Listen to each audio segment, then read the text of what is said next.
PGC Road is a team who I feel like is at their last, what do you call it? Not last straw, but maybe kind of last straw, actually.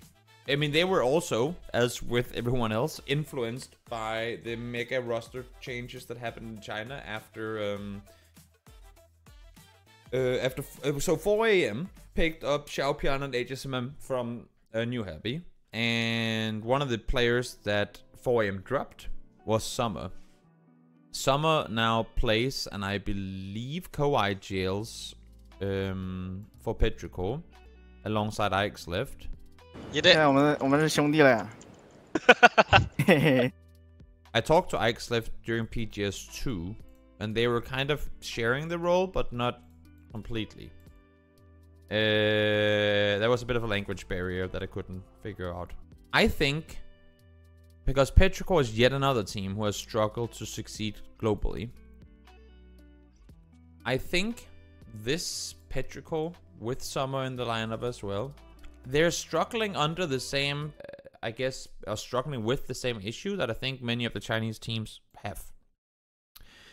You saw just before the roster for 4AM. Look at this roster for New Happy. And this is, or not New Happy, PGC Road. This isn't just, oh, they forgot to remove some people. They actively have like 5 or 6 substitutes on their team.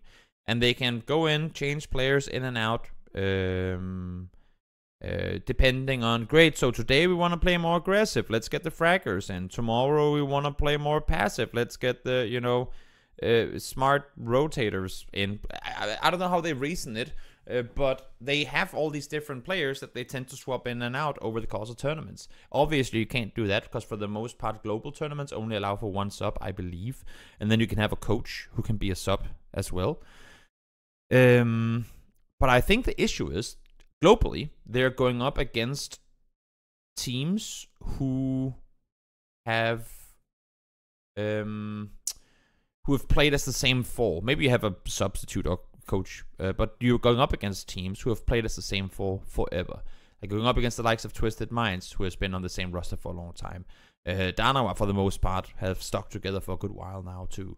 Some of these rosters that are just way too kind of molded together, and then you're coming in with an active 8-man PUBG roster and try to go up against it. I just don't think you can. Like in these short format tournaments, it doesn't work that way.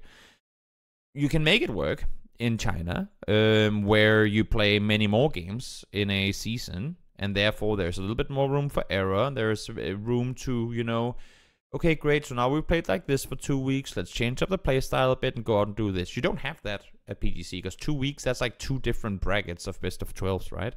So you can't really do that in the same way at PGC. But again, I mean, it's a similar story to what we talked about with other Chinese teams before in how they have so much potential.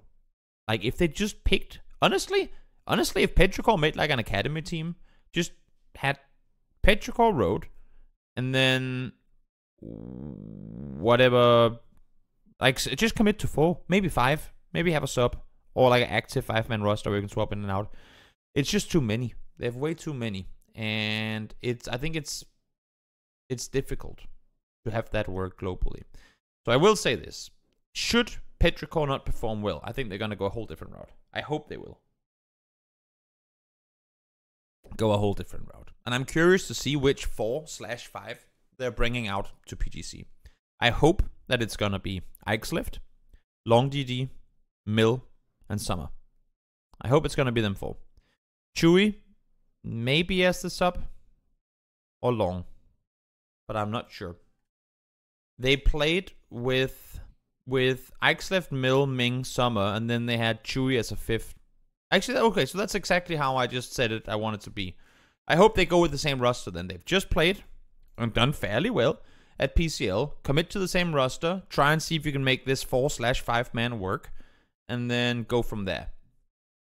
I still, despite how, that's what's so absurd.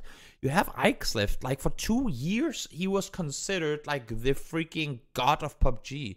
Whenever PO fell off and Korea kind of dulled down before the rise of Danawa, Ike's left was like the name from China.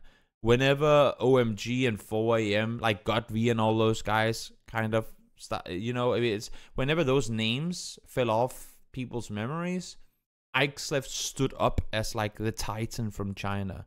4am, Petrichor, and Tyloo are 3 teams who can both be S tier and D tier. Last time we saw 4am, and I put them in S tier, they looked like shit. Having said that, though, now I feel like they've come together, they figured things out, and they're looking much stronger. Also, obviously, when you change your IGL and you change everything with it on a new roster, there is a little bit of a period of having to figure things out. So I think, for the sake of 4am, this is a gamble. This is me gambling on 4am, saying I'm putting you in A for now. We're still not done with the list. This is not set in stone. But they could be low B, maybe even C tier as well. It's globals, man. You never. That's the funny thing. Despite us having a fun time making these tier lists, you fucking never know what you're gonna get. You just never know what you're gonna get at globals. There are so few teams that are consistent at globals. That's why Danawa is in the top. That's why 17 and Twisted Minds are in the top. Cerberus have gotten to the top as well. They're the few teams that, even at global events, they're just consistently in the top.